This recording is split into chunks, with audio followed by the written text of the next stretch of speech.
जय श्री कृष्णा। आइए सुनते हैं आज एकादशी पर गीता का यह अध्याय। श्री महादेव जी कहते हैं, प्रिय, गीता के वर्णन से संबंध रखने वाली कथा एवं विश्वरूप अध्याय की पावन महात्म्य को श्रवण करो। विशाल नेत्रों वाली पार्वती, इस अध्याय के महात्म्य का पूरा वर्णन नहीं किया जा सकता। इसके संबंध में सहस्त्रों कथाएं हैं। उनमें से एक यहाँ कही जाती है। प्रणीता नदी के तट पर मेघड़कर नाम से विख्यात एक बहुत बड़ा नगर है। उसके प्रकार 4 दीवारी और गोपुर द्वार बहुत ऊंचे हैं। वहाँ बड़ी बड़ी विश्रामशालाएं हैं जिनमें सोने के खंभे शोभा दे रहे हैं। उस नगर में श्रीमान सुखी, शांत, सदाचारी तथा जितेंद्रिय मनुष्यों का निवास है। वहाँ हाथ में सार्ग नामक धनुष धारण करने वाले जगदीश्वर भगवान विष्णु विराजमान हैं। वे परम ब्रह्मा के साकार स्वरूप हैं। संसार के नेत्रों को जीवन प्रदान करने वाले हैं। उनका गौरवपूर्ण श्री विग्रह भगवती लक्ष्मी के नेत्र कमलों द्वारा पूजित होता है। भगवान की वह झांकी वामन अवतार की है। मेघ के समान उनका श्याम वर्ण तथा कोमल आकृति है। वक्षस्थल पर श्रीवत्स का चिन्ह शोभा पाता है। वे कमल और बनमाला से विभूषित हैं। अनेक प्रकार के आभूषणों से सुशोभित हो। भगवान वामन रत्नयुक्त समुद्र की सदृश जान पड़ते हैं। पीतांबर से उनके श्याम विग्रह की कांति ऐसी प्रतीत होती है मानो चमकती हुई बिजली से घिरा हुआ स्निग्ध मेघ शोभा पा रहा हो। उन भगवान वामन का दर्शन करके जीव जन्म एवं संसार के बंधन से मुक्त हो जाता है। उस नगर में मेखला नामक महान तीर्थ है जिसमें स्नान करके मनुष्य शाश्वत वैकुंठ धाम को प्राप्त होता है। वहां जगत के स्वामी करुणा सागर भगवान नरसिंह का दर्शन करने से मनुष्य 7 जन्मों के किए हुए घोर पाप से छुटकारा पा जाता है। जो मनुष्य मेखला में गणेश जी का दर्शन करता है वह सदा दुष्कर विघ्नों के भी पार हो जाता है। उसी मेघड़कर नगर में कोई श्रेष्ठ ब्राह्मण थे जो ब्रह्मचर्य परायण, ममता और अहंकार से रहित, वेद शास्त्रों में प्रवीण, जितेंद्रिय तथा भगवान वासुदेव के शरणागत थे। उनका नाम सुनंद था। प्रिय, वे सारंग धनुष धारण करने वाले भगवान के पास गीता के 11वें अध्याय विश्वरूप दर्शन योग का पाठ किया करते थे। उस अध्याय के प्रभाव से उन्हें ब्रह्म ज्ञान की प्राप्ति हो गई थी। परमानंद संदोह से पूर्ण उत्तम ज्ञानमय समाधि के द्वारा इंद्रियों के अंतर्मुख हो जाने के कारण वे निश्चल स्थिति को प्राप्त हो गए थे और सदा जीवन मुक्त योगी की स्थिति में रहते थे। एक समय जब बृहस्पति सिंह राशि में स्थित थे, महायोगी सुनंद ने गोदावरी तीर्थ की यात्रा आरंभ की। विक्रम बिरज तीर्थ, तारा तीर्थ, कपिला संगम, अष्ट तीर्थ, कपिला द्वार, नरसिंहवन, अंबिकापुरी तथा कर स्थान पर आदि क्षेत्रों में स्नान और दर्शन करते हुए विवाह मंडप नामक नगर में आए। वहां उन्होंने प्रत्येक घर में जाकर अपने ठहरने के लिए स्थान मांगा, परंतु कहीं भी उन्हें स्थान नहीं मिला। अंत में गांव के मुखिया ने उन्हें एक बहुत बड़ी धर्मशाला दिखा दी। ब्राह्मण ने साथियों सहित उसके भीतर जाकर रात में निवास किया। सवेरा होने पर उन्होंने अपने को तो धर्मशाला के बाहर पाया, किंतु उनके और साथी नहीं दिखाई दिए। वे उन्हें खोजने के लिए चले। इतने में ही ग्रामपाल मुखिया से उनकी भेंट हो गई। ग्रामपाल ने कहा, मुनि श्रेष्ठ, तुम सब प्रकार से दीर्घायु जान पड़ते हो। सौभाग्यशाली तथा पुण्यवान पुरुषों में तुम सबसे पवित्र हो। तुम्हारे भीतर कोई लोकोत्तर प्रभाव विद्यमान है। तुम्हारे साथी कहाँ गए और कैसे इस भवन से बाहर हुए, इसका पता लगाओ। मैं तुम्हारे सामने इतना ही कहता हूँ कि तुम्हारे जैसा तपस्वी मुझे दूसरा कोई नहीं दिखाई देता। विप्रवर, तुम्हें किस महामंत्र का ज्ञान है? किस विद्या का आश्रय लेते हो तथा किस देवता की दया से तुम्हें अलौकिक शक्ति आ गई है। भगवान कृपा करके इस गांव में रहो, मैं तुम्हारी सब सेवा शुश्रूषा करूंगा।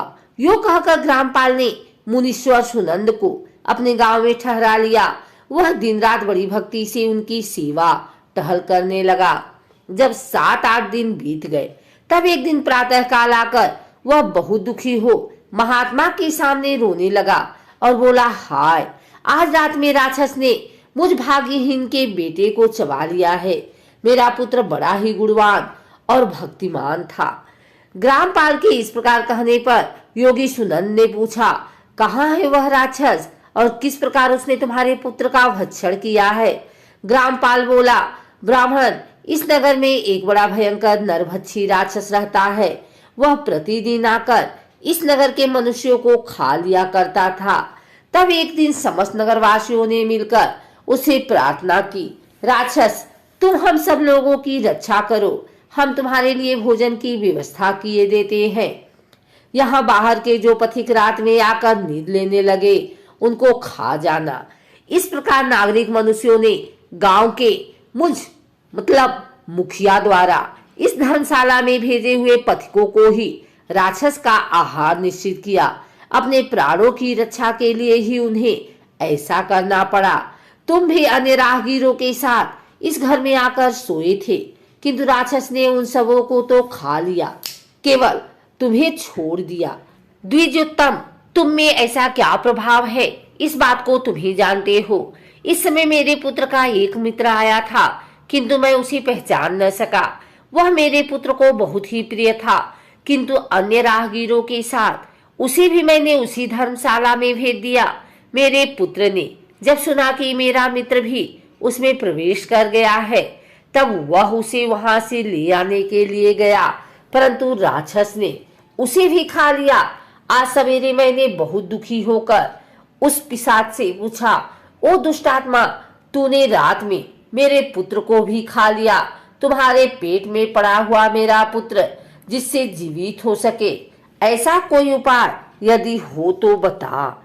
राक्षस ने कहा, ग्रामपाल, धर्मशाला के भीतर घुसे हुए तुम्हारे पुत्र के न जानने के कारण मैंने भक्षण किया है। अन्य पथिकों के साथ तुम्हारा पुत्र भी अनजाने में ही मेरा ग्रास बन गया है। वह मेरे उदर में जिस प्रकार जीवित और रक्षित रह सकता है, वह उपाय स्वयं विधाता ने ही कर दिया है।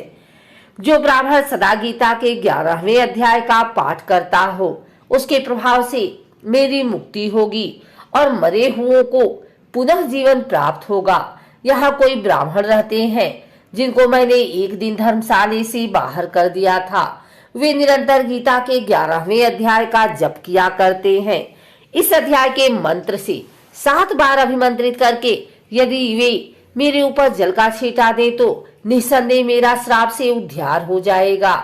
इस प्रकार उस राक्षस का संदेश पाकर मैं तुम्हारे निकट आया हूँ। ब्राह्मण ने पूछा, ग्रामपाल, जो रात में सोए हुए मनुष्यों को खाता है, वह प्राणी किस पाप से राक्षस हुआ है? ग्रामपाल बोला, ब्राह्मण, पहले इस गांव में कोई किसान ब्राह्मण रहता था।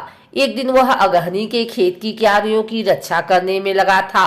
वहां से थोड़ी ही दूर पर एक बहुत बड़ा गिद्ध किसी राही को मारकर खा रहा था। उसी समय एक तपस्वी कहीं से आ निकले, जो उसे राही को बचाने के लिए दूर से ही दया दिखाते आ रहे थे। गिद्ध उस राही को खाकर आकाश में उड़ गया। तब तपस्वी ने कुपित होकर उस किसान से कहा, ओ दुष्ट हलवाहे, तुझे धिक्कार है, तू बड़ा ही कठोर और निर्दयी है। दूसरे की रक्षा से मुंह मोड़कर केवल पेट पालने के धंधे में लगा है। तेरा जीवन नष्ट प्राय है।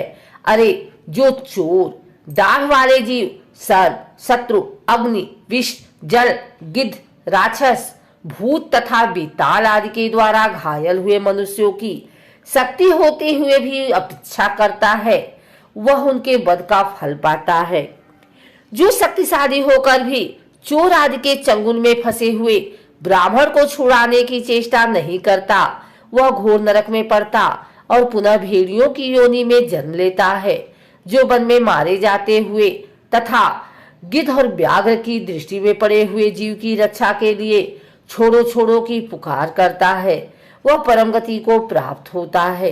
जो मनुष्य गौओं की रक्षा के लिए व्याघ्र, भील तथा दुष्ट राजाओं के हाथ से मारे जाते हैं, वे भगवान विष्णु के उस परम पद को पाते हैं जो योगियों के लिए भी दुर्लभ है। सहस्त्राश्वमेध यज्ञ और 100 वाजपेयी यज्ञ मिलकर शरणागत रक्षा की 16वीं कला के बराबर भी नहीं हो सकती। दीन तथा भयभीत जीव की उपेक्षा करने से पुण्यवान पुरुष भी समय आने पर कुंभी पाक नामक नरक में पकाया जाता है।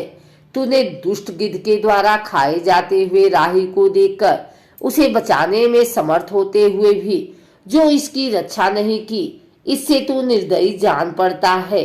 अतः तू राक्षस हो जा। हलवाहा बोला, महात्मन, मैं यहाँ उपस्थित अवश्य था, किंतु मेरे नेत्र बहुत देर से खेत की रक्षा में लगे थे। अतः पास होने पर भी गिद्ध के द्वारा मारे जाते हुए इस मनुष्य को मैं नहीं जान सका। अतः मुझ दिन पर आपका अनुग्रह होना चाहिए। तपस्वी ब्राह्मण ने कहा, जो प्रतिदिन गीता के 11वें अध्याय का जप करता है, उस मनुष्य के द्वारा अभिमंत्रित जल जब तुम्हारे मस्तक पर पड़ेगा, उस समय तुम्हें सांप से छुटकारा मिल जाएगा। यह कहकर तपस्वी ब्राह्मण चले गए और वह हलवाया राक्षस हो गया। अतः द्विश्रेष्ठ, तुम चलो और 11वें अध्याय से तीर्थ के जल को अभिमंत्रित करो, फिर अपने ही हाथ से उस राक्षस के मस्तक पर उसे छिड़क दो। ग्रामपाल की यह सारी प्रार्थना सुनकर ब्राह्मण का हृदय करुणा से भर आया। वे बहुत अच्छा कहकर उसके साथ राक्षस के निकट आए। वे ब्राह्मण योगी थे। उन्होंने विश्व रूप दर्शन नामक 11वें अध्याय से जल अभिमंत्रित करके उस राक्षस के मस्तक पर दे मारा। गीता के 11वें अध्याय के प्रभाव से वह श्राप से मुक्त हो गया।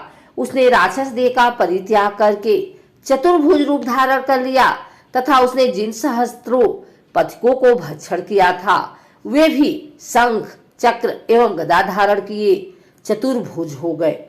तत्पश्चात वे सभी विमान आरूढ़ हुए।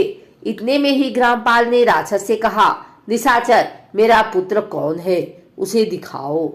उसके यो कहने पर दिव्य बुद्धि वाले राक्षस ने कहा, ये जो तमाल के समान श्याम, 4 भुजाधारी, माणिक्यमय मुकुट से सुशोभित तथा दिव्य मणियों के बने हुए कुंडलों से अलंकृत है, हार पहनने के कारण जिनके कंधे मनोहर प्रतीत होते हैं, जो सोने के भुजबंधों से विभूषित, कमल के समान नेत्र वाले, स्निग्ध रूप तथा हाथ में कमल लिए हुए हैं और दिव्य विमान पर बैठकर देवत्व को प्राप्त हो चुके हैं, इन्हीं को अपना पुत्र समझो। यह सुनकर ग्रामपाल ने उसी रूप में अपने पुत्र को देखा और उसे अपने घर ले जाना चाहा। यह देख उसका पुत्र हंस पड़ा और इस प्रकार कहने लगा।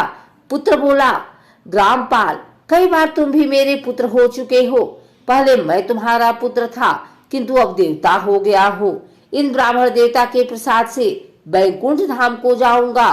देखो, यह निशाचर भी चतुर्भुज को प्राप्त हो गया है। 11वें अध्याय के महात्म्य से यह सब लोगों के साथ श्री विष्णु धाम को जा रहा है। अतः तुम भी इन ब्राह्मण देव से गीता के 11वें अध्याय का अध्ययन करो और निरंतर उसका जप करते रहो। इसके संदेह नहीं कि तुम्हारी भी ऐसी ही उत्तम गति होगी। तात, मनुष्यों के लिए साधु पुरुषों का संग सर्वथा दुर्लभ है, वह भी इस समय तुम्हें प्राप्त है। अतः अपना अभीष्ट सिद्ध करो। धन, भोग, दान, यज्ञ, तपस्या और पूर्व कर्मों से क्या लेना है। विश्व रूपाध्याय के पाठ से ही परम कल्याण की प्राप्ति हो जाती है। पूर्णानंद संदोष स्वरूप श्री कृष्ण नामक ब्रह्मा के मुख से कुरुक्षेत्र में अपने मित्र अर्जुन के प्रति जो अमृतमय उपदेश निकला था, वही श्री विष्णु का परम तात्विक रूप है। तुम उसी का चिंतन करो। वह मोक्ष के लिए प्रसिद्ध रसायन है। संसार भय से ढरे हुए मनुष्यों की आदि व्याधि का विनाशक तथा अनेक जन्मों के दुखों का नाश करने वाला है। मैं उसके सिवा दूसरे किसी साधन को ऐसा नहीं देखता। अतः उसी का अभ्यास करो। श्री महादेव जी कहते हैं, यो कहकर वह सबके साथ परम धाम को चला गया। तब ग्रामपाल ने ब्राह्मण के मुख से उस अध्याय को पढ़ा। फिर वे दोनों ही उसके महात्म्य से विष्णु धाम को चले गए। पार्वती, इस प्रकार तुम्हें 11वें अध्याय भागवत गीता की कथा सुनाई है।